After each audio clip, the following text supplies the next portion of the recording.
Paniwala ng mga Tsino, magdadala raw ng bagong enerhiya at panibagong simula ang Chinese New Year.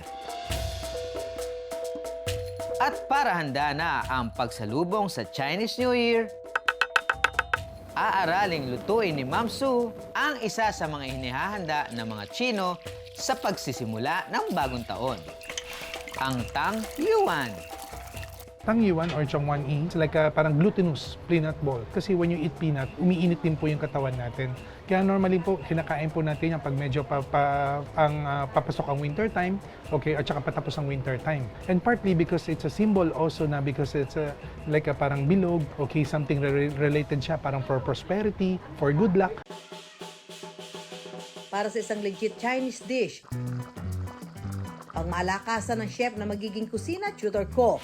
Naging coach noong 2015 ng Steam Band Competition sa Guangzhou, China. Faculty member ng Chiang Kai-shek College for Bread and Pastry sa Taiwan. At kasalukuyang Vice President ng Philippine Society of Baking. Bigatin, di ba, na si Chef Cathy. Ang hamon sa akin ng I Wonder, magluto ng legit na Chinese dish. Patuturo tayo kay Chef Cathy kung paano gumawa nitong savory hangyan. Hangyan. Okay, magkakabali ha. Let's the translation begins. Tangyan in Tagalog is ano po? Is hangyan Tagalog is parang bilo-bilo. Ginataang bilo-bilo. Yes. Okay. So, sa kanila, savory, malasa. Ito may alat. May alat po. May alat. Yes. Ang feeling niya ay itong mga meat fillings. Kung Ayan. nakikita po natin dito, Ito ay meat. yes po. Kung ang Tang Yuan in Tagalog ay bilo-bilo, bakit ka muna nagtatagalog sa dulo, Chef?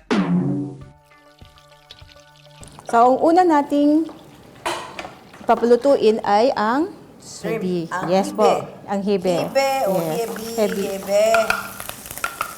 Ang hibe ba, Chinese? In Phuket, it's hebi. Shami, yun. Ah, okay. O yan o, hibe is Chinese. So, Okay. mushroom sa Chinese. Hyuko. Hyuko. Hyuko. Hyuko. Yeah. Yan, Yes, hyuko. Okay. So, from here, magdadagdag na tayo ng Pork. pork. Matapos ilagay ang giniling na karne ng baboy, susunod naman na ilalagay ang shiitake mushroom, preserved radish. Intayin itong maluto sa loob ng 30 segundo. We're going to season now. At saka lagyan ng pampalasa tulad ng asin, asukal, sesame oil, shouzing wine, at oyster sauce. At huwag din kalimutan ang sabaw ng mushroom bilang dagdag sa pampalasa. Matapos lutuin ang palaman, sunod na gagawin ng dough gamit ang glutinous rice flour at tubig. Ihuhulma ito sa bilog na parang sa palitaw at saka lalagyan ng palaman.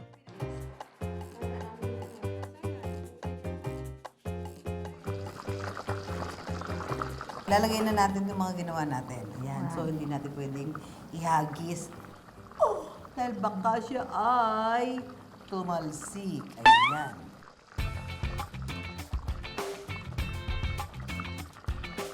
Matapos ang cooking session, ready na ang savory Tang Yuan.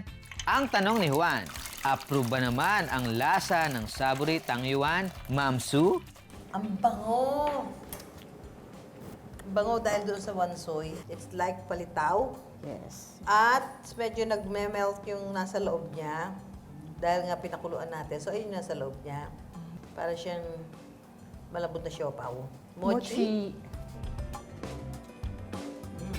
Parang palitaw na ulam. Palitaw na ulam eh.